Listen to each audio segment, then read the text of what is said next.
لله رب العالمين. السلام على أشرف الأنبياء سيد المرسلين وإمام المتقين محمد بن عبد الله صلى الله عليه وسلم وعلى آله وصحبه أجمعين أما بعد. மதிப்புக்குரிய இஸ்லாமிய சகோதரர்களே சகோதரிகளே, அஸ்ஸலாமு அலைக்கும் வரஹ்மத்துல்லாஹி வபரகாத்துஹு. நாங்கள் சென்ற வாரம் ஜக்காத் என்ற அந்த தலைப்புல ஜக்காத்தினுடைய பொருள் என்ன, ஜக்காத் குறித்து இஸ்லாம் சொல்லுகின்ற முக்கியமான உண்மைகள் எவை, அதுபோல ஜக்காத்தினுடைய நோக்கம் என்பது சம்பந்தமான சில தகவல்களை உங்களோட பரிமாறிக்கொண்டோம். இன்றைய நாள் இன்ஷா அல்லாஹ் ஜக்காத் எங்களுக்கு கடமையாவதற்கான நிபந்தனைகள் என்ன என்று சொல்ற விடயம் தொடர்பாக சில விஷயங்களை நாங்கள் உங்களோட பரிமாறிக்கொள்வோம் இன்ஷா அல்லாஹ். இங்க நாங்க பேசுறது ஜக்காத் கடமையாகக்கூடிய சொத்துக்கள், செல்வங்கள், அந்த சொத்துக்கள் தொடர்பான நிபந்தனைகள் எவை என்று சொல்ற விஷயத்தை தான் உண்மையிலே இங்க நாங்க குறிப்பாக டிஸ்கஸ் பண்றதுக்கு இருக்கிறோம். மற்றபடி அந்த ஜக்காத் கொடுக்கின்ற ஆள் தொடர்பான நிபந்தனைகள் அல்ல. அது பொதுவாக எல்லா இஸ்லாமிய கடமைகளுக்கும் சொல்லப்பட்ட நிபந்தனைகள் தான் ஆள் தொடர்பான நிபந்தனைகள். அவர் முஸ்லீமாக இருக்கணும் என்று சொல்றதும், அவர் பருவ வயது அடைந்திருக்கணும் என்று சொல்றதும், அவர் அந்த ஒரு சமநிலையான அறிவு கொண்டவராக இருக்கணும் என்று சொல்றதும், சுதந்திரமான ஒருத்தராக இருக்கணும் என்று சொல்றதும், இது பொதுவாக எல்லா இஸ்லாமிய கடமைகளுக்கும் சொல்லப்படுகின்ற நிபந்தனைகள். அந்த ஆள் எப்படி இருக்கணும் என்று இங்க நாங்க குறிப்பாக பேசுறது அந்த ஜக்காத் விதியாகின்ற செல்வம், அந்த செல்வத்தை பொறுத்தவரையில என்ன நிபந்தனைகள் இஸ்லாம் முன்வைத்திருக்கிறது என்பது பற்றித்தான் நாங்க இங்க பார்க்க போறோம். அதுல முதலாவது நிபந்தனை, இங்க நான் 6 நிபந்தனைகளை இங்க உங்களோட பரிமாறிக்கொள்றதுக்கு இருக்கிறேன். அதுல முதலாவது நிபந்தனை அல் மில்குத்தாம் என்று அரபுல சொல்வார்கள். அதாவது சம்பூர்ணமான அந்த சொத்து உரிமை, அது ஒருத்தருக்கு முழுமையாக அந்த சொத்து உரிமையானதாக காணப்பட வேண்டும் என்று சொல்றது. அப்படி முழுமையான உரிமை என்று சொல்றதனுடைய பொருள் என்ன என்று சொல்ற நேரத்துல முக்கியமாக 2 விஷயங்கள் அதுல வலியுறுத்தப்படுறதை நாங்க பார்க்கிறோம். அதாவது முதலாவது, அந்த சொத்து அதாவது அவருடைய கையில் இருக்கும், அதாவது எப்பவும் அவருக்கு அது எக்ஸஸ் ஆக இருக்கும், அவருடைய கஸ்டடியில் இருக்கின்ற ஒரு விஷயம் உண்டாகத்தான் அது காணப்படணும் என்று சொல்றது. அது முதலாவது விஷயம். அதுல 2வது விஷயம், அவரு தான் விரும்புகின்ற மாதிரி அந்த சொத்தை கையாள்வதற்குரிய முழு உரிமையும் சுதந்திரமும் அவருக்கு இருக்கும். அவர் அதை விற்க நினைச்சா விற்கலாம், அதை அவர் சதக்கா கொடுக்க நினைச்சா சதக்கா கொடுக்கலாம், வேண்டிய மாதிரி அதை கையாளுவதற்குரிய முழு சுதந்திரமும் அவருக்கு காணப்படும். இந்த 2 விஷயங்களும் அவருடைய முழு கண்ட்ரோல்ல இருக்க வேண்டும். அது அந்த 2ஐயும் செய்வதற்கு வேற யாருடைய அனுமதியும் அவர் எதிர்பார்த்து இருக்கிற மாதிரி ஒரு சூழ்நிலை காணப்படக்கூடாது. இப்படி இருக்கின்றதான் நாங்க சொல்லுவோம் முழுமையான சொத்துரிமை என்று சொல்லுவோம். அப்ப அப்படியான ஒரு சொத்து எனக்கு இருக்கின்ற பொழுதுதான் அந்த சொத்துல எனக்கு ஜக்காத் கடமையாக மாறும். அப்ப இது அந்த சொல்லப்பட்ட முதலாவது நிபந்தனை. இந்த நிபந்தனையின் அடிப்படையில நாங்க பார்க்கிற நேரத்துல சில சொத்துக்களுக்கு ஜக்காத் கடமையாக மாட்டாது. இப்ப உதாரணமாக குறிப்பிட்ட ஓனர் யாரு என்று சொல்றது தெளிவில்லாமல் இருக்கின்ற சொத்துக்கள். இப்ப உதாரணத்துக்கு ஒரு அரசாங்கத்தினுடைய சொத்து என்று நாங்க பார்த்தா அது ஓனர் இவர் தான் என்று சொல்றது அங்க வரையறுக்கப்படல. அல்லது நாங்க இப்ப வக்ஃப் செய்யப்பட்ட சொத்துக்கள், அதுடையும் இவருதான் ஓனர் என்று சொல்லி வரையறுக்கப்பட்டில்லை. அப்ப அப்படியான சொத்துக்களுக்கு ஜக்காத் கடமையாக மாட்டாது. அரசாங்க சொத்துக்களுக்கோ வக்குப் சொத்துக்களுக்கோ ஜக்காத் கடமை இல்லை. அது முதலாவது. இரண்டாவது ஹராமான சம்பாத்தியத்தினூடாக சேர்க்கப்பட்டு இருக்கின்ற சொத்துக்கள், இதற்கும் ஜக்காத் கடமையாக மாட்டாது. ஏனென்றால் அடிப்படையில இப்ப நாங்க சொல்லுவோம், அதாவது திருட்டோ அல்லது லஞ்சமோ அல்லது ஊழலோ அல்லது ஏமாற்றினூடாக சம்பாதித்ததோ அல்லது வட்டி போன்ற இது போன்ற ஹராமான வழிகளினூடாக ஒருத்தர் சம்பாதித்திருக்கிறார் என்று சொன்னால் அந்த சொத்து அவருக்கு சொந்தமானது அல்ல, அது அவருக்குரிய உரிமை இல்லை. அப்ப அந்த வகையில அந்த சொத்துல ஜகாத் கடமையாகுமா? கடமையாக மாட்டாது. இது சம்பந்தமா இமாம்கள் சொல்ற அந்த சொத்துல ஜகாத் கடமை இல்லை என்று சொன்னால் அவர் என்ன செய்யணும் என்று சொன்னால், அந்த சொத்துக்களை அவரு யாரிடமிருந்து அதாவது ஹராமான வழியில் அதை பெற்றுக்கொண்டாரோ அவங்களுக்கு திருப்பி கொடுக்கும். அவங்க இல்லாட்டி அவங்களோட வாரிசுகளுக்கு திருப்பி கொடுக்கும். அப்படி யாருமே இனங்காண முடியாது இருக்கிறன்னு சொன்னா ஏழைகளுக்கு அது அவ்வளோத்தையும் சதக்கா செஞ்சு விடும் என்று சொல்லி இமாம்கள் சொல்லுவார். அப்ப அந்த ஹராமான சொத்து என்று சொல்றது அவருக்கு உரிமையானது அல்ல. அப்ப அந்த வகையில அதிலிருந்து ஒரு மார்க்க கடமை செய்யப்பட முடியுமா என்றால் அதிலிருந்து ஒரு மார்க்க கடமை செய்யப்பட முடியும். அதனாலதான் ரசூல் ஸல்லல்லாஹு அலைஹி வஸல்லம் அவர்கள் சொன்னார்கள், லா யக்பலுல்லாஹு ஸதகத்தன் மின் குலூல். குலூல் என்று சொல்றது பொது சொத்துக்கள்ல நாங்க கொள்ளையடிக்கிறது. அப்ப அதிலிருந்து அப்படி கொள்ளையடிக்கப்பட்ட ஒரு சொத்திலிருந்து சதக்கா கொடுத்த அல்லாஹு தாலா அதை ஏற்றுக்கொள்ள மாட்டான். இங்க சதக்கான்னு சொல்றது அது ஜக்காத்தையும் குறிக்கக்கூடிய ஒரு விஷயம். அப்ப இது இரண்டாவது வகை. மூன்றாவது வகை இமாம்கள் சொன்னார்கள் என்னன்னா, இதுல ஜக்காத் அந்த கடமையாகாதது என்று சொல்றது வரவேண்டிய கடன்கள். எனக்கு சில கடன்கள் வரவேண்டி இருக்கிறது. இந்த வரவேண்டிய கடன் என்று சொல்றது உண்மையிலே முழுமையான சொத்துரிமை எனக்கு உள்ளது அல்லது. சிலவேளை அந்த சொத்து சட்டப்படி எனக்குரியதுதான், சட்டப்படி எனக்குரியதுதான். ஆனால் நாங்க சொன்னோம், அந்த சொத்தை நான் விரும்பியவாறு கையாள முடியுமானதாக இருக்கும், அது எந்த கஸ்டடியில் இருக்கிறது மாதிரி இருக்கும். ஆனா நான் ஒருத்தருக்கு கடன் கொடுத்திருக்கிறேன், அது அவர்கிட்ட இருக்கிறது, அவருதான் அதை பயன்படுத்தி கொண்டு இருக்கிறார் என்று சொல்ற நேரத்தில் அது முழுமையான உரிமை, அல் மில்குத்தாம், எனக்கு அது கிடையாது. அந்த வகையில அதை அதுக்கு நாங்க ஜக்காத் கொடுக்கணுமா என்று சொல்ற நேரத்தில் இமாம்களுக்கு மத்தியில அதில் உண்மையிலே கருத்து வேறுபாடு இருக்கிறது. இப்ப அதுல ஷாஃபி மதுஹப ஹம்பலி மதுஹப சேர்ந்த பெரும்பாலான இமாம்கள் சொன்னார்கள் என்னன்னா, அதை நாங்க ரெண்டா பிரிச்சு பார்க்கணும். அதாவது அதுல கிடைக்கும் என்று சொல்லி எதிர்பார்க்கக்கூடிய கடன்களை நாங்க எங்கட ஜக்காத் அந்த கவுண்ட்டுக்குள்ளால நாங்க சேர்க்கணும் என்று சொன்னார்கள். கிடைக்காது என்று எதிர்பார்க்க முடியாத விஷயங்கள், அதாவது கிடைக்கும் என்று சொல்லி எதிர்பார்க்கலாம், அப்படியானதை நாங்க ஜக்காத் கவுண்ட்டுக்குள்ள சேர்க்க தேவையில்லை என்று சொல்ற ஒரு கருத்தை அந்த மதுஹபுகள் சொன்ன. ஆனால் ஹனஃபி மதுஹபினர் சொன்னார்கள், அவங்க சொன்னாங்கன்னா அதுக்கு ஜக்காத்த அதை ஜக்காத்துல கொண்டு வந்து சேர்க்கிறத பத்தி நாங்க யோசிக்கவே தேவையில்லை, ஏன்னா அது எங்கட அந்த உரிமையில இல்லை.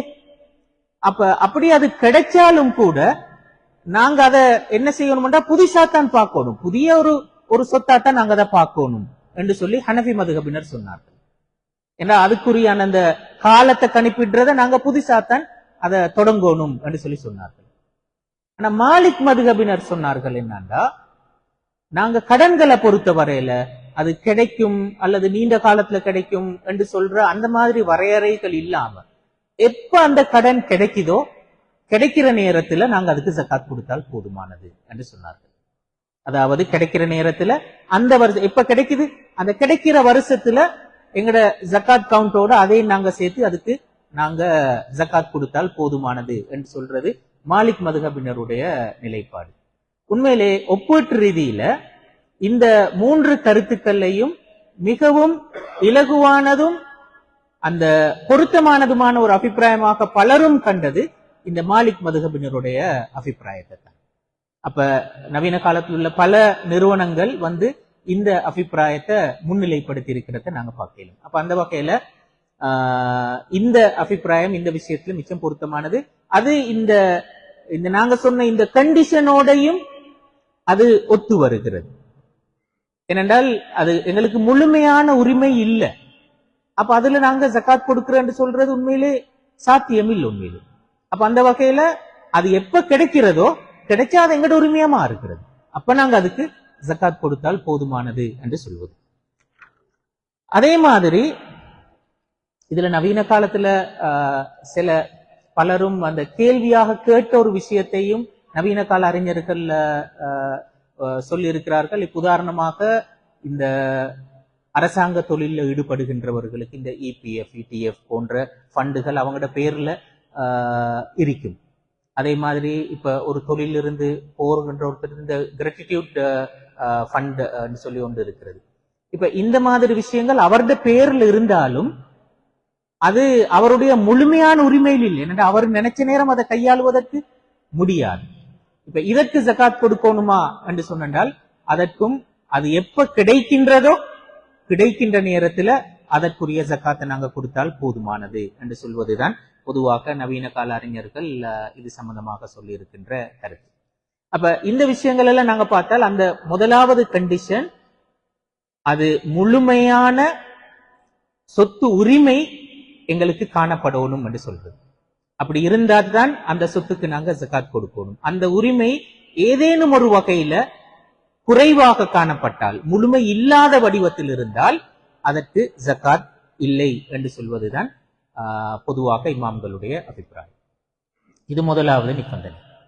இரண்டாவது நிபந்தனை புலூகுன் நிசாப், அதாவது நிசாபை அடைதல் என்று சொல்லுவோம். நிசாப் என்று சொன்னால் என்ன கருத்து? நிசாப் என்று சொல்றது ஒருத்தருடைய சொத்து, செல்வம், அதுல ஜகாத் கடமையாவதற்கான ஆக குறைந்தபட்ச அளவு, அதைத்தான் நாங்க நிசாப் என்று சொல்லுவோம். இப்ப என்ன இடத்துல ஒரு குறிப்பிட்ட அளவு செல்வம் இருக்கிறது, பணமோ அல்லது ஏதோ ஒரு செல்வம் இருக்கிறது. இப்ப அந்த செல்வத்துல வந்து ஜகாத் எப்ப கொடுக்கணும் என்று சொல்றதற்கு ஒரு குறிப்பிட்ட ஒரு அளவு ஒன்று இருக்கிற அந்த சொத்து எவ்வளவு காணப்படணும் என்று சொல்றது. இப்ப இஸ்லாத்தினுடைய பார்வையில நாங்க சொல்லுவோம், யாரு ஜகாத் கொடுக்கணும் என்றா அல் அக்னியா, வசதி உள்ளவர்கள், பணக்காரர்கள் என்று சொல்லித்தான். நான் ஆரம்பத்திலையும் சொன்னது மாதிரி, அதாவது கடந்த வார உரையிலையும் சொன்னது போல, அந்த துஹது மின் அக்னியாஹிம் வ துரத்து அலா ஃபுகராஹிம், இப்ப வசதி உள்ளவர்களிடமிருந்து எடுத்து பணக்காரர்களிடமிருந்து எடுத்து வசதி இல்லாதவர்களுக்கு கொடுக்கின்ற ஒரு செயற்பாடு தான் ஜகாத். அப்ப வசதி உள்ளவர்களுக்குத்தான் அது கடமை. அந்த வசதி உள்ளவர் என்று சொல்றதனுடைய குறைந்தபட்ச எல்லை எது என்று சொல்றதைத்தான் நாங்க சொல்றோம் நிசாப் என்று சொல்லுவோம்.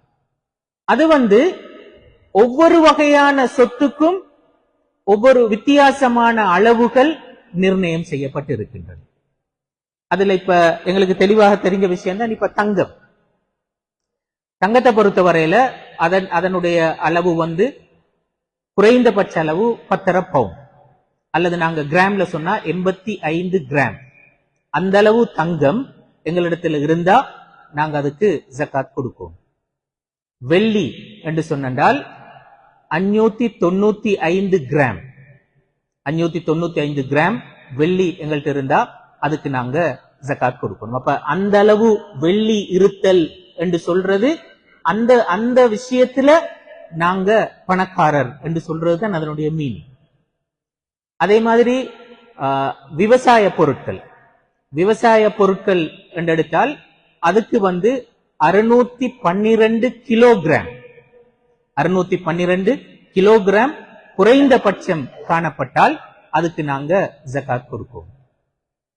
அதே மாதிரி கால்நடைகள், விலங்கு வேளாண்மை எடுத்தா கால்நடைகள்ல ஒட்டகம் என்றிருந்தால் குறைந்தபட்சம் 5 ஒட்டகங்கள் காணப்படும். மாடு என்று இருந்தால் குறைந்தபட்சம் 30 மாடுகள் காணப்படும்.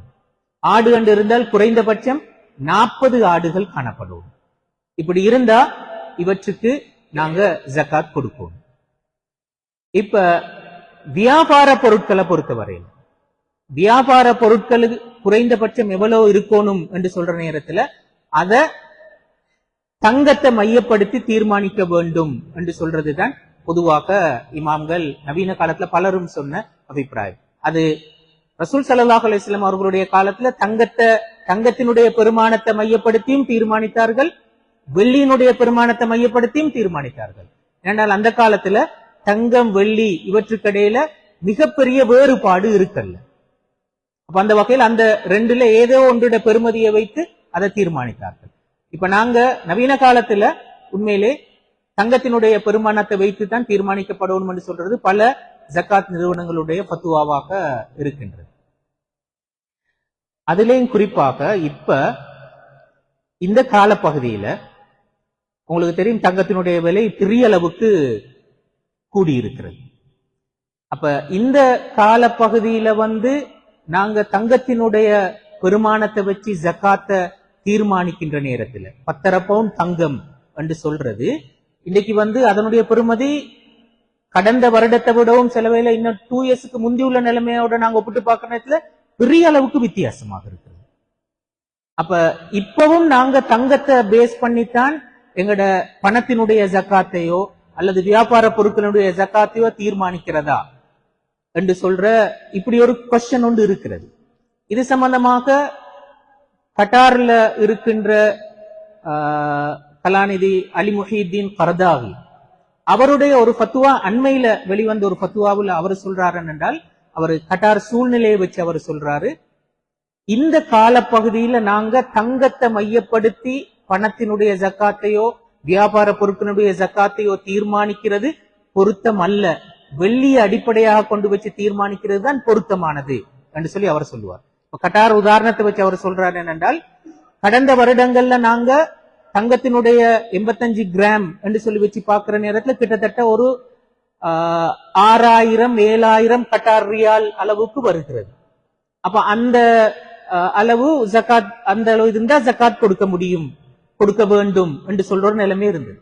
ஆனா இன்றைக்கு எடுத்து பார்த்தா 50,000 கட்டார் ரியால் அளவுக்கு வருகிறது. அப்ப அது அந்த அந்த எல்லைக்குத்தான் ஜக்காத் கொடுக்க வேண்டும் என்று சொல்லி இருந்தா நிறைய பேர் ஜக்காத் கொடுப்பதற்கு அவசியமற்ற ஒரு நிலைமை ஒன்று வரும். அது உண்மையிலே ஜக்காத் பெறுகின்றவர்களுக்கு பாதிப்பான ஒரு விஷயம் என்று சொல்லி அவர் சொல்லுவார். என்னன்னா, நாங்க வெள்ளியை வச்சு தீர்மானிக்கிறதா பொருத்தம். ஏனென்றா வெள்ளியினுடைய பெருமானம் இப்ப நாங்க பாக்குற நேரத்துல அது 595 கிராம் என்று சொல்றது கிட்டத்தட்ட ஒரு 5500-6000 கட்டார் ரியால் அளவுக்கு வருகிறது. அப்ப எனவே அது அந்த அளவுக்கு இருப்பது பொருத்தமானது என்று சொல்ற ஒரு கருத்தை அவர் சொல்றார். இது கட்டார் சூழலை வைத்து அவர் சொன்ன ஒரு விஷயம். இங்க ஒரு விஷயத்தை நாங்க கருத்துல கொள்ளணும் என்னென்றால், அதாவது இங்க நாங்க தங்கத்தை வச்சு தீர்மானிக்கிற நேரத்திலேயோ அல்லது வெள்ளியை வச்சு தங்கத்திலிருந்து வெள்ளிக்கு மாறுதல் என்று சொல்ற அந்த முடிவுக்கு வருவதற்கு முந்தி இந்த பணவீக்க சூழ்நிலை சம்பந்தமாகவும் ஒரு தெளிவான நிலைப்பாடு எங்கள்கிட்ட கட்டாயம் இருக்கும். ஏனென்றா இந்த பணவீக்கமும் இதுல அந்த அந்த பெருமான வேறுபாட்டுக்கு ஒரு முக்கியமான ஒரு காரணம். அப்ப அது சம்பந்தமான ஒரு தெளிவும் கட்டாயம் எங்களுக்கு இருக்கணும். அந்த ஸ்டடியோட சேர்த்துதான் நாங்க தங்கத்துல அதை பேஸ் பண்றா இல்லாட்டி வெள்ளியை நோக்கி போறா என்று சொல்றதை தீர்மானிக்கிறது அதுவும் ஒரு முக்கியமான ஒரு காரணம். ஏனென்றா இப்ப அந்த பணவீக்கம் பெரிய அளவுக்கு இருக்கிற இன்ஃபிளேஷன் அது பெரிய அளவுக்கு இருக்கிற நேரத்துல அந்த உண்மையிலே அந்த நாங்க வெள்ளியை நோக்கி வருகின்ற நேரத்துல அது அந்த அந்த அடிப்படை தேவைகளை மட்டுமே நிறைவேற்றுறதுக்குரிய நிலைமையில் இருக்கிறார்களும் கூட சில வேளை ஜகாத் கொடுக்க வேண்டிய ஒரு நிலைமை ஒன்று வரும். அப்ப அதுவும் ஒரு வகையில பொருத்தமற்ற ஒரு தீர்மானம் ஒன்றாக இருக்கும். அப்ப அந்த சூழ்நிலையும் நாங்க கவனத்தில் எடுக்க வேண்டிய ஒரு சூழ்நிலை என்று சொல்றது இதுல இன்னொரு முக்கியமான ஒரு விஷயம். ஆனாலும் பலரும் சொல்ற ஒரு விஷயம் ஒன்று இருக்கிறது, என்னை விட உங்களுக்கு நல்லா தெரிஞ்சிருக்கும். இன்றைய சூழ்நிலையில தங்கத்தின் விலையேற்றம் என்று சொல்றது ஒரு ஒரு குறிப்பிட்ட சில நிகழ்வுகளினால நடக்கின்ற ஒரு விஷயம் ஒன்று. ஏனென்றால் ஏற்கனவே பெரிய அளவுக்கு டாலர்ல இன்வெஸ்ட் பண்ணி இருந்தாக்கள் எல்லாம் அதை வித்ட்ரோ பண்ணி தங்கத்தை நோக்கி மூவ் ஆகுறாங்க ஒரு புதிய அரசியல் சூழ்நிலை காரணமாக. அப்ப அந்த அரசியல் சூழ்நிலை தான் இந்த விலையேற்றத்துக்கு காரணம், நேச்சுரல் ஆனது அல்ல என்று சொல்லுகின்ற ஒரு ஒரு அபிப்பிராயம் இருக்கிறது அதுல. அதனால நாங்க வெள்ளியை நோக்கி போறது பிரச்சனை இல்லை என்று சொல்லி பேசுவதற்கான ஒரு இடம்பாடும் இருக்கிறது. ஆனாலும் இது இன்னும் ஸ்டடி பண்ண வேண்டும். ஒவ்வொரு நாட்டிலையும் அந்த சூழ்நிலைக்கேற்ப அங்குள்ள பணவீக்க சூழ்நிலை என்றதெல்லாம் வச்சுத்தான் தீர்மானிக்க வேண்டிய ஒரு நிலைமை உண்டு. அதை பொறுத்தவரையில இருக்கிறத நாங்க பார்க்கலாம். அப்ப இதுல நாங்க கவனத்தில் எடுக்க வேண்டிய ஒரு முக்கியமான ஒரு விஷயம். இதுல முக்கியமாக நான் இப்ப நாங்க ஏற்கனவே நான் சொன்ன அந்த அளவுகள் போக அடுத்த அந்த நேரடியாக அளவுகள் குறிப்பிடப்படாத சொத்துக்களை பொறுத்தவரையில அது ஒன்று தங்கம் வெள்ளியை அடிப்படையாக வச்சு தீர்மானிக்கப்படுறதாக இருக்கும், அல்லது விவசாய பொருட்களுக்குரிய அளவு என்று சொல்லப்பட்டது அதை வைத்து தீர்மானிக்கப்படுறதாக இருக்கும், அல்லது கால்நடைகளுக்கு சொல்லப்பட்ட அளவு இருக்கிறதுவே அதை வைத்து தீர்மானிக்கப்பட்டதாக இருக்கப்பட முடியும். அது சம்பந்தமாக இன்ஷா அல்லாஹ் நாங்க அந்த ஜகாத் கொடுப்பதற்கு அவசியமான பொருட்கள் சம்பந்தமாக அடுத்த வாரம் பார்க்கிற நேரத்துல விரிவாக நாங்க பார்க்கிறதுக்கு முடியும். இது இரண்டாவது கண்டிஷன். அந்த குறிப்பிட்ட எவ்வளவு அளவு குறைந்தபட்ச அளவு சொத்து இருந்தால் நாங்க ஜகாத் கொடுக்க வேண்டும் என்று சொல்வது. இது இரண்டாவது. மூன்றாவது கண்டிஷன், ஒரு வருடம் சம்பூர்ணம் அடைந்திருக்க வேண்டும். அதாவது எங்கட கையில் இருக்கின்ற சொத்து அது நாங்க இப்ப நிசாப் அந்த அளவு அடைஞ்சிருக்கிறது என்று வைத்தால் அந்த அளவு அடைஞ்ச நாளிலிருந்து ஒரு வருடம் சம்பூர்ணமாக வேண்டும். ஒரு வருடம் சம்பூர்ணமானதற்கு பிறகுதான் அதுல நான் ஜகாத் கொடுக்க வேண்டும். அளவு அடைஞ்ச முதல் நாள்ல நான் ஜகாத் கொடுக்கணுமா? அப்படி அவசியம் இல்லை. அந்த அளவு அடைஞ்சதிலிருந்து ஒரு வருடம் அந்த சொத்து என்னிடத்துல இருக்கும். அப்படி இருக்கின்ற நேரத்துல தான் நான் அதுக்கு ஜகாத் கொடுக்கணும். இதுல இமாம்கள் இப்படி ஒரு விஷயத்தை பேசினார்கள் என்னடா, சிலவேல அந்த சொத்து ஒரு வருடத்துல இடையில குறைவதற்கு வாய்ப்பு இருக்கு. அந்த நிசாப் அளவோடும் குறைவதற்கு வாய்ப்பு இருக்கு. குறைஞ்சா என்ன செய்யற என்று சொல்றதுல ஷாஃபி மதுஹபினுடைய நிலைப்பாடு, குறைஞ்சா என்ன செய்யணும், புதுசா நாங்க கணிப்பிடணும். குறைஞ்சா அப்ப அங்க கணிப்பு இல்லா போய்த்திருது. திரும்ப எப்ப அந்த நிசாப் அளவுக்கு வருகிறது அந்த இடத்துல இருந்து திரும்ப புதுசா வருடத்தை நாங்க கணிப்பிட தொடங்கணும் என்று ஷாஃபி மதுஹபினர் சொல்லுவார்கள். ஆனா ஹனஃபி மதுஹபினர் சொல்லுவார்கள் என்னன்னா, இடையில குறைவது கவனத்தில் எடுக்கப்பட வேண்டிய அவசியம் இல்லை. நாங்க தொடங்குற நேரத்துல நிசாப் அடைஞ்சாத்தானே நாங்க தொடங்குவோம். தொடங்குற நேரத்துல இப்ப நிசாப் இருக்கிறது. இப்ப அந்த இடத்துல இருந்து நாங்க வருடத்தை கணிப்பிட தொடங்குறோம். ஒரு வருடம் சரியாக முடிகின்ற நேரத்துல அது அதே அளவோ அல்லது அதை விட கூடுதலாகவோ இருந்தால் நாங்க ஜகாத் கொடுக்கணும். இடையில கூடி குறைகிறத பற்றி நாங்க அதை கவனத்தில் எடுக்க வேண்டிய அவசியம் இல்லை என்று சொல்வது ஹனஃபி மதுஹபினுடைய நிலைப்பாடு. இந்த ஹனஃபி மதுஹபினுடைய இந்த நிலைப்பாட்டைத்தான் உண்மையிலே அதிகமான இந்த ஜகாத் நிறுவனங்கள் அவங்க பொருத்தமானதாக கருதி இருக்கிறார்கள். அதைத்தான் அநேகமாக பிராக்டிஸ் பண்ணுகிறார்கள். என்னடா அது லேசானது, ஒருத்தர் ஜகாத் கொடுப்பதற்கான வாய்ப்பை அதிகரிக்கின்றது. அது உண்மையிலே ஜகாத் பெறுகின்றவர்களுக்கு நலனான ஒரு விஷயம் என்று சொல்லி அவர்கள் கருதுகிறார்கள். அடுத்து இதுல அடிப்படை வருட கணக்கு என்று சொல்றது சந்திர வருடம் தான், சூரிய வருடம் அல்ல. சந்திர வருடத்தை வைத்துத்தான் நாங்க கணிப்பிட வேண்டும். சூரிய வருடத்தை வைத்து நாங்க கணிப்பிடுகின்ற நேரத்துல ஜகாத் கொடுக்கின்ற அளவுல வித்தியாசம் வருகிறது. இப்ப நாங்க அதாவது அந்த 85 கிராம் அளவுக்கு, கிராம் தங்கத்தின் அளவுக்கு என்னிடத்துல பணம் இருக்கிறது வைங்களே, அவ்வளவு பணம் இருந்தா நான் எவ்வளவு ஜகாத் கொடுக்கணும்? அதுல 2.5% ஜகாத் கொடுக்கணும். 2.5% ஜகாத் கொடுக்கணும். இது சந்திர வருடத்தை கணிப்பிடுகின்ற நேரத்துல தான்.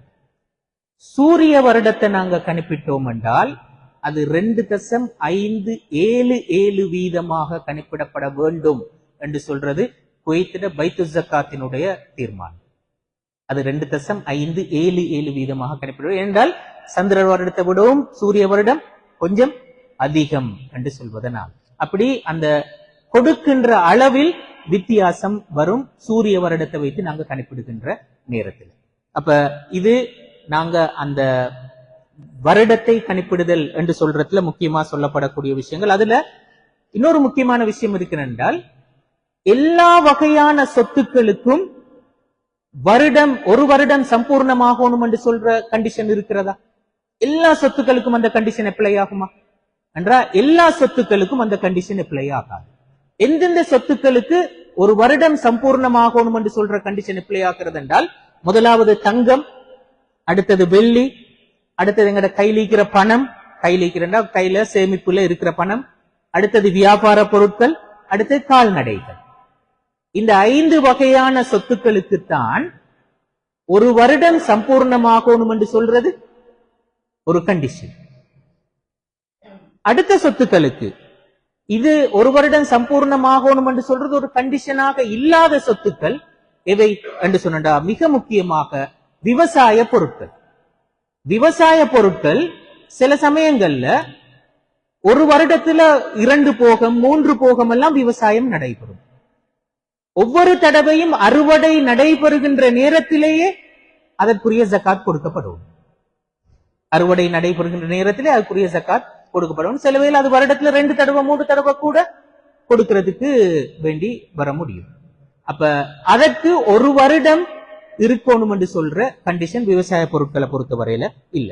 அதே மாதிரி புதையல், ஏதாவது புதையல் கிடைச்சாலோ அல்லது அந்த கனிய வளங்கள், நாங்க அகழ்ந்தெடுக்கின்ற கனிய வளங்கள் அல்லது கடலுக்குள்ளால நாங்க சுழியோடி போய் எடுக்கின்ற முத்து பவளங்கள் போன்ற அந்த வகையான சொத்துக்கள், இவையெல்லாம் அவை பெறப்படுகின்ற சந்தர்ப்பத்திலேயே உடனே கொடுக்கப்பட வேண்டியது.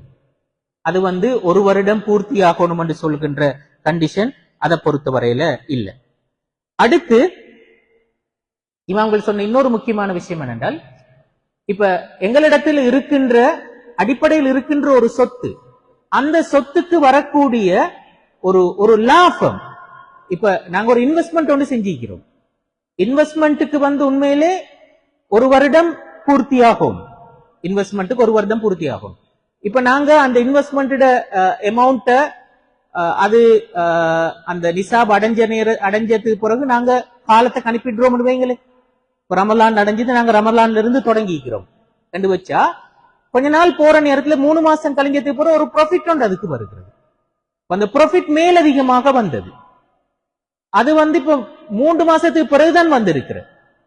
இப்ப இத அந்த ப்ராஃபிட்ட நாங்க தனியாக அந்த அதுக்குரிய வருஷத்தை கணிப்பிடுறா, அப்படி கணிப்பிட வேண்டிய அவசியம் இல்லை. ப்ராஃபிட்டுக்கு காலம் ஒரு வருஷம் ஆகியிருக்கணும் என்று சொல்ற கண்டிஷன் இல்லை. அது அந்த குறிப்பிட்ட அதனுடைய முதலீடு இருக்கிறதுவே, அதனுடைய மூலதனத்தினோட சேர்த்து அதை நாங்க பார்க்கணும். அப்ப அதை நாங்க தனியாக பார்க்கறது இல்லை. அப்ப அதற்கு நாங்க தனியாக ஒரு வருடம் பூர்த்தி ஆகணும் என்ற கண்டிஷன் இல்லை. அது அந்த இதுக்கு மட்டுமல்ல, இப்ப கால்நடைகள் குட்டி போடும், அது இப்படி அந்த மாதிரி விஷயங்கள் நடக்கும். அப்படி வார நேரத்துல அதுவும் தனியாக நாங்க கணிப்பிடுறது இல்லை. அதனுடைய மூல சொத்து, அந்த மூல சொத்துக்கு அது ஒரு வருடம் பூர்த்தியானால் அதனுடைய விளைவுகளுக்கும் சேர்த்து நாங்க ஜகாத் கொடுக்கணும் என்று சொல்றதுதான் இமாம்களுடைய அபிப்பிராயம். அப்ப அந்த விளைவுகள் ஒரு வருடம் பூர்த்தியாகணும் என்று சொல்ற கண்டிஷன் இல்லை. அதே மாதிரி இன்னொரு விஷயத்தையும் சொன்னார்கள். குறிப்பாக நவீன கால அறிஞர்கள் இந்த விஷயத்தை மிக குறிப்பாக வலியுறுத்தி இருக்கிறார்கள். எங்களுக்கு எதிர்பாராம திடீரென்று கிடைக்கின்ற சொத்துக்கள், இந்த சொத்துக்கள் கிடைக்கின்ற நேரத்தில் அது நிசாப அடைகின்ற அந்த அளவுக்கான சொத்தாக காணப்பட்டால் அதற்கு உடனடியாக நாங்க ஜகாத் கொடுப்போம். இப்ப உதாரணமா திடீரென்று எங்களுக்கு ஒரு கிஃப்ட் ஒன்று கிடைக்குதுன்னு வைங்க, பெரிய அமௌண்ட் ஒன்று கிஃப்ட் கிடைக்குது, ஏதோ ஒரு அவார்டு ஒன்று கிடைச்சுன்னு வைங்களே, பெரிய அமௌண்ட் ஒன்று அவார்டு கிடைக்குது. அப்ப அதற்கு உடனடியாக நாங்க ஜகாத்தை கொடுப்போம்.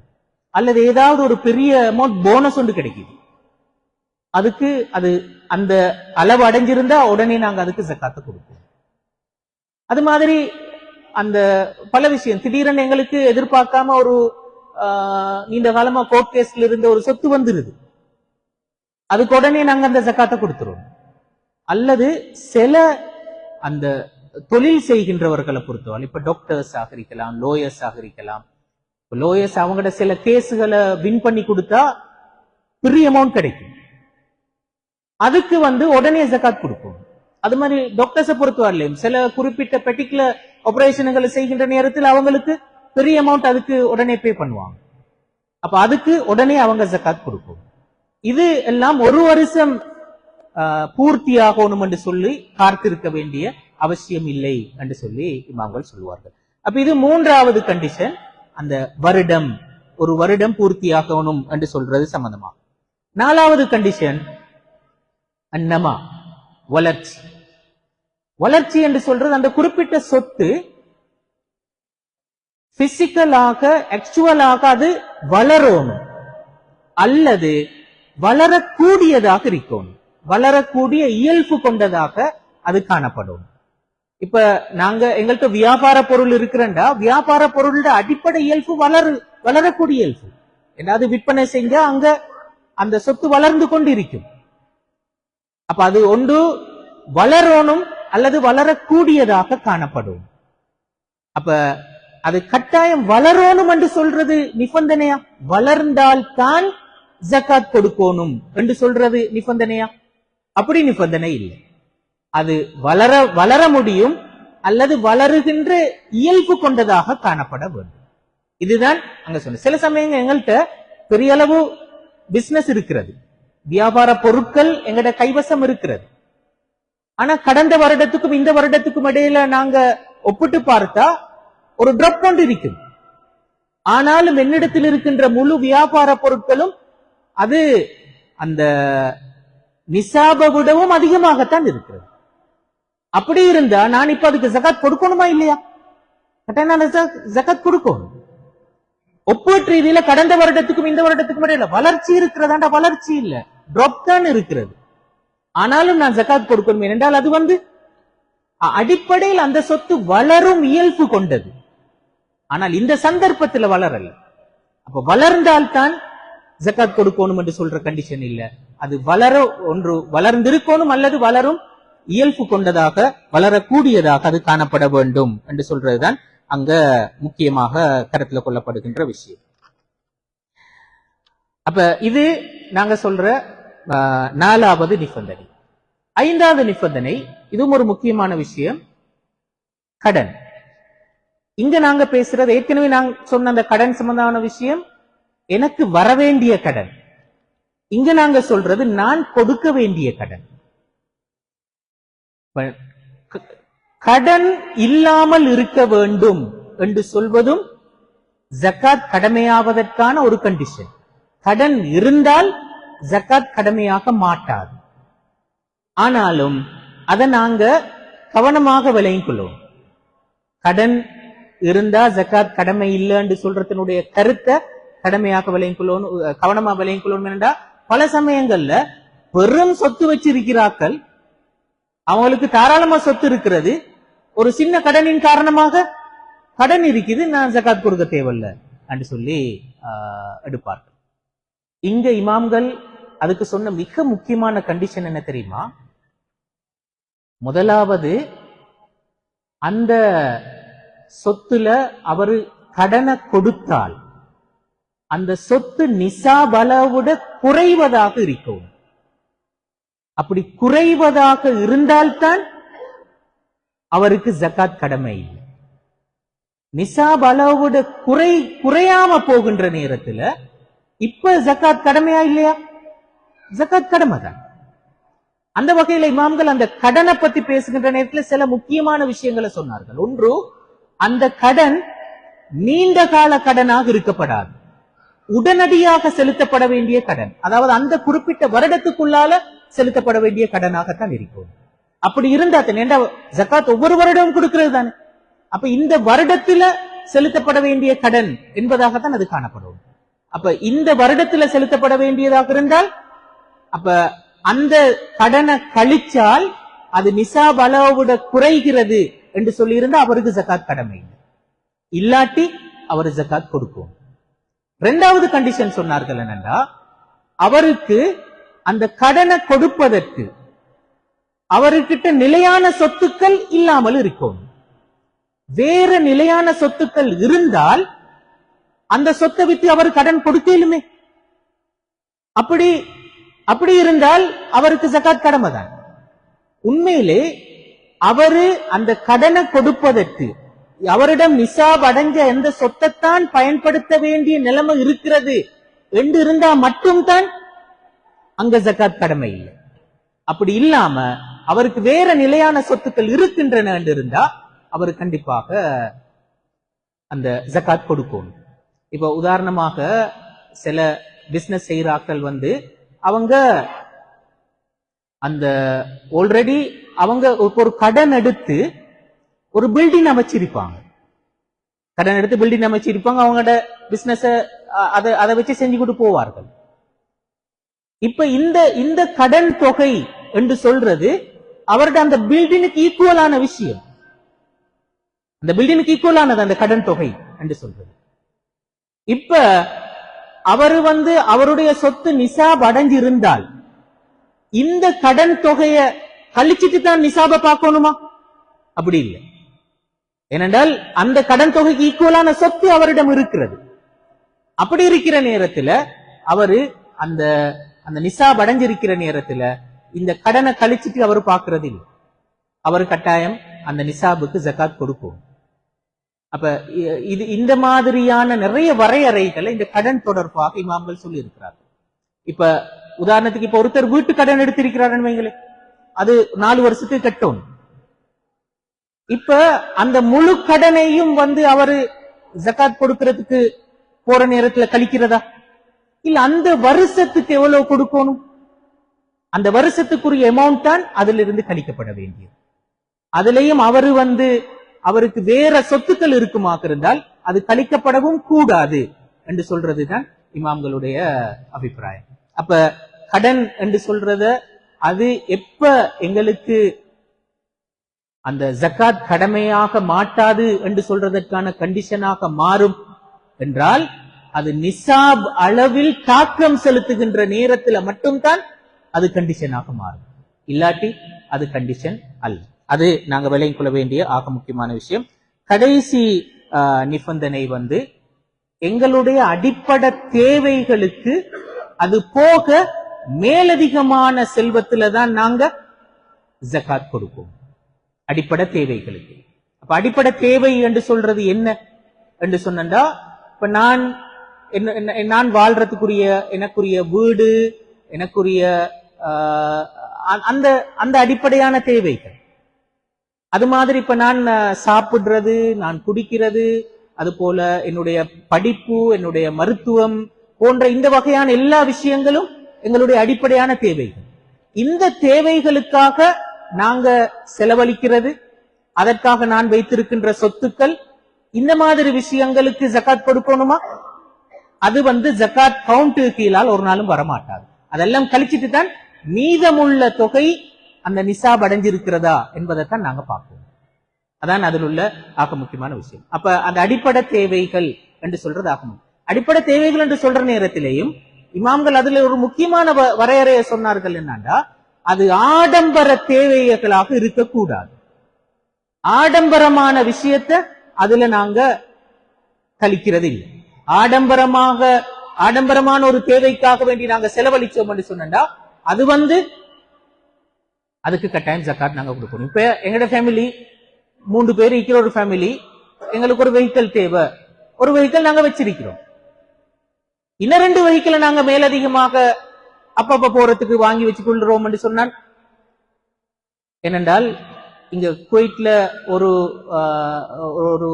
வீட்டுல ஹவுஸ் டிரைவரா இருக்கிற ஒருத்தர் ஒரு முறை சொன்னாரு, அவங்களோட வீட்டுல இருக்கிற வெஹிக்கிள் கொஞ்சம் கூட சாமான் வாங்கணும்டா இந்த வெஹிக்கிளை பயன்படுத்துறேன், அவங்க ஃபேமிலியா போறண்டா இந்த வெஹிக்கிளை பயன்படுத்துறேன், பாபா போறண்டா இந்த வெஹிக்கிளை பயன்படுத்துறேன். அப்படி ஒவ்வொன்றுக்கும் ஒவ்வொரு வெஹிக்கிள். இது அடிப்படை தேவையா? இது ஆடம்பர தேவை. இப்ப இதுக்கு கட்டாயம் ஜகாத் கொடுக்கணும். அப்ப நாங்க சொல்றேன் என்றால், அப்ப இமாம்கள் அடிப்படை தேவைகளுக்கு மேலதிகமாக உள்ளது என்று சொல்றது, அடிப்படை தேவைகளையும் அங்க வரையறுத்து இருக்கிறார்கள். அது எங்கட உணவு தேவையாக இருக்கையிலும், எங்கட வீடு, அந்த வாழ்வதற்கு தேவையான விஷயங்கள், எங்கட உடை, சாப்பாடு, இந்த வகையான தேவைகள், கல்வி, மருத்துவம் போன்ற தேவைகள், இந்த வகையான விஷயங்கள் எல்லாம் அதுல உள்ளடக்கி இருக்கிறார்கள்.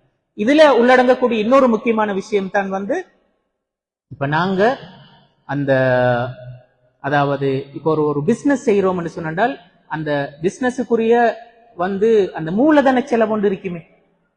இப்ப உதாரணத்துக்கு நாங்க இப்போ ஒரு ஷாப் ஒன்று போட்டிருக்கிறோம்னா, அந்த பில்டிங் அதுல நாங்க நிறைய ஃபிட்டிங்ஸ் செஞ்சிருப்போம். இப்ப இந்த வகையான ஏற்பாடுகளுக்கு நாங்க ஜகாத் கொடுக்கணுமா என்றா, அதுக்கு ஜகாத் கொடுக்க வேண்டிய அவசியம் இல்லை. அதுல வரக்கூடிய வியாபார பிசினஸ் செய்கின்ற வியாபார பொருட்களுக்கு தான் நாங்க ஜகாத் கொடுக்கணும் என்று சொல்லுவார். அப்ப அதுவும் அந்த அடிப்படை தேவை என்று சொல்ற அந்த வட்டத்துக்குள்ளால உள்ளடங்கக்கூடிய ஒன்றாக இமாம்கள் அடையாளப்படுத்தினார்கள். அப்ப இந்த 6 வகையான நிபந்தனைகளும் தான் இங்க நாங்க இந்த ஜகாத் கடமையாவதற்கான, ஒரு குறிப்பிட்ட சொத்துல ஜகாத் கடமையாவதற்கான பிரதானமான நிபந்தனைகளாக இமாம்கள் குறிப்பிட்டு காட்டினார்கள். இதான் இன்றைக்கு நாள்ல உங்களோட நான் பரிமாறிக்கொள்றதுக்கு இருந்த தகவல்கள். இன்ஷா அல்லாஹ் நாங்க அடுத்த வாரம் ஜகாத் கடமையாவதற்குரிய சொத்துக்கள் என்னென்ன சொத்துக்கள், அந்த வகையில் அந்த சொத்துக்கள்ல எப்படி அந்த சொத்துக்களை நாங்க நிசாப கணிப்பிடுறது, அந்த வகையில் எப்படி நாங்க அதிலிருந்து ஜகாத்தை எந்த அளவு கொடுக்கணும் போன்ற விஷயங்கள் தொடர்பாக பார்ப்போம் இன்ஷா அல்லாஹ். வ ஆஹிரு தஅவானா அல்ஹம்துலில்லாஹி ரப்பில் ஆலமீன். அஸ்ஸலாமு அலைக்கும் வரஹ்மத்துல்லாஹி வபரகாத்துஹு.